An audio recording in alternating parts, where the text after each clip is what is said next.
mga kabady! Welcome back to Nisha's Vlog. And today, ang tatalakayin natin ay ang top 20 na hospital dyan sa Pilipinas.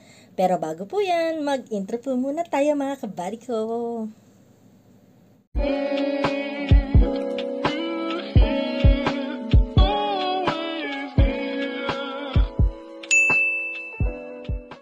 Ayan mga kabady, welcome uli sa aking vlog, ang Nisha's Vlog.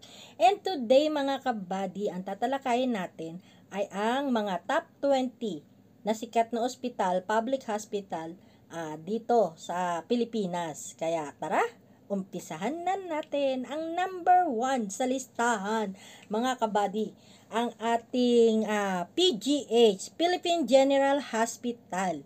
Yan. Mga kabady, Philippine Heart Center. Yan. Number 3, Lung Center, mga kabady. Ang bawat mga ospital, mga kabady, may mga special, specialties. Kaya, pwede nating pumunta. Mga public hospital po sila na pwedeng makahingi ng tulong sa mga government pa sa ating mga hospital bill.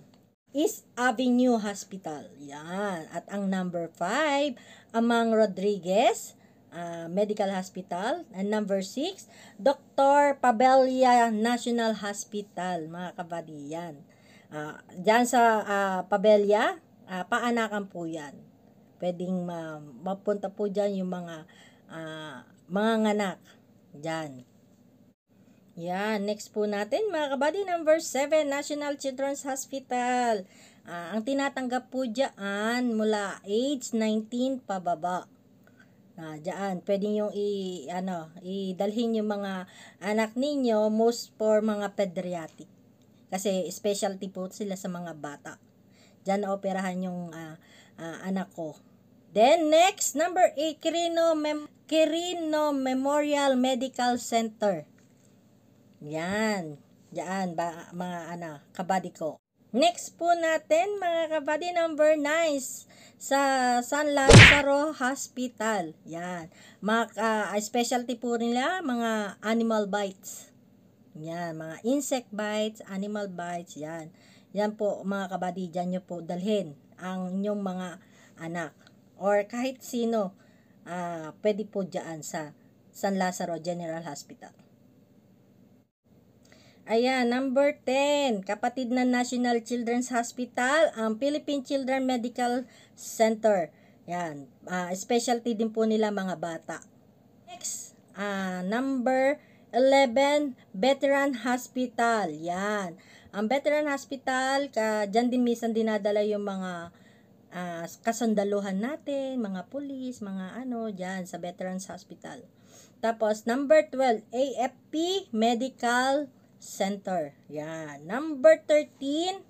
Ang number 13 po natin mga kabady ay National Kidney and Transplant Institute. Yan. Specialty po nila yung mga sa kidney naman po. Number 14, National Center for Mental Health. Yan. Next po natin mga kabady ko, number 15, Rizal Medical Heart Center. Yan po. Next po natin mga kabady, ang number 16, Jose Reyes Memorial Hospital. Yan. General Hospital po yan. Kahit ano po tinatanggap po dyan. Number 17, Philippine Orthopedic Hospital. Yan naman po yung mga nababalian ng buto, mga naaaksidente, nalilalagyan ng mga brace, mga napipilayan. Diyan po dinadala sa orthopedic hospital.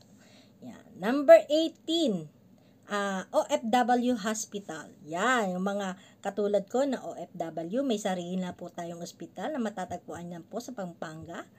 Yan po, hindi lang mga OFW, kahit yung mga pamilya natin, relatives natin, pwede po nating ipa-confine o ipa-admit diyan sa OFW Hospital. Ang number 19 po natin, dito from Mindanao po to.